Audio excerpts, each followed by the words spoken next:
guys, Mrs. Sears here.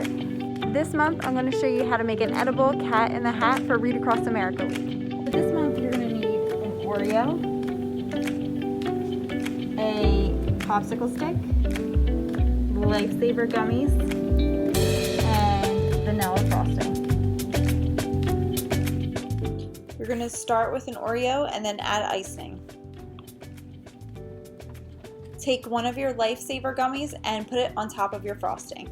Center it so that way you can stack it evenly.